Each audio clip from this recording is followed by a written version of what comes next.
Hi guys, it's me, Mrs. Gaither, and I have a fantastic book to share with you today.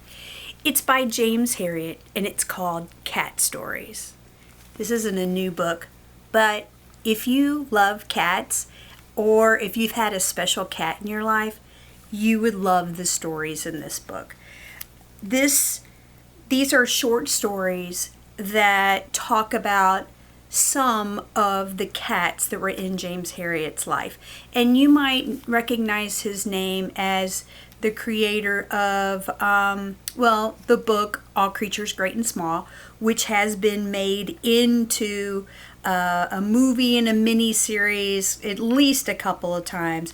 Right now, it's on Masterpiece Theater through PBS called All Creatures Great and Small, and it's a fantastic program, and it follows his life as a country vet, and the story mostly revolves around him being a large animal vet. And I read that book, All Creatures Great and Small, probably the first time when I was in high school. There was a little bit of a time period in my life when I thought I might be a nurse or I might want to be a vet or something like that. But the reality is I've had lots of animals in my lifetime, owned lots of classroom pets, but mainly in my family, my husband, my children, we've been dog people. And the reason why I checked this book out, which is called Cat Stories by James Herriot again, is because I have owned one cat in my lifetime. And I'm not really sure I owned her. I think she owned me or us, my family. She came to us as a stray. There's lots of funny stories about how she just sort of moved into our house and sort of took over our home. She loved us on her terms, and we had two dogs, and she showed up 2 days after we adopted our two dogs that we currently have from a shelter. And I've read The Incredible Journey, and this cat showed up and they would meet in the front yard and they acted like they knew each other, the cat and our two dogs, which we had just adopted. And so it was really weird. She wanted to come inside with them and everything. And so we let that happen. About that time, she was the size of a large kitten. And when winter started getting closer, I told my husband, I go, listen, she's getting a little bit bigger. We're going to have to catch her because, one cat is one thing, but she's going to have kittens.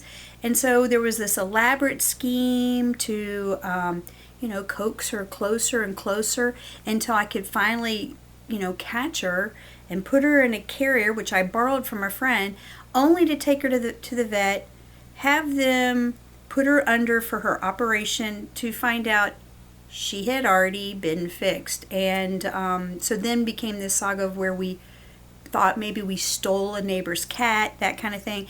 Anyway, the short story to the long story is that she claimed us. She moved into our house.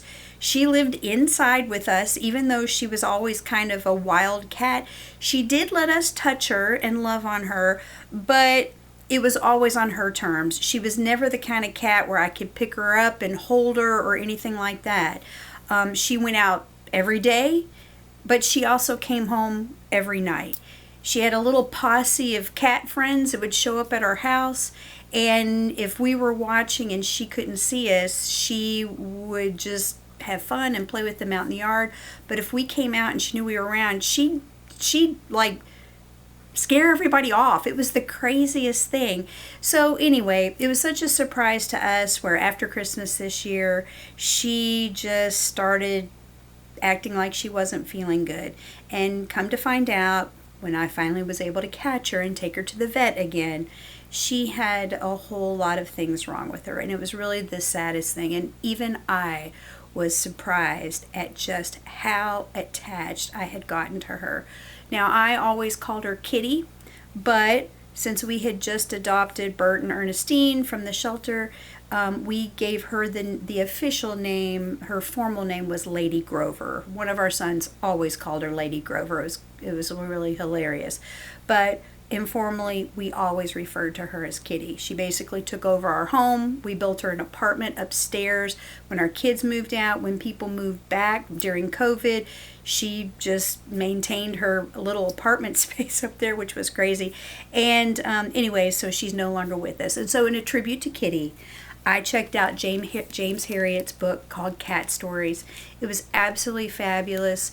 There's some sad stories in here, but there's also some really happy ones too. So if you like cats, get yourself to the nearest library and check out James Herriot's book about cats. You'll love it. I know I did.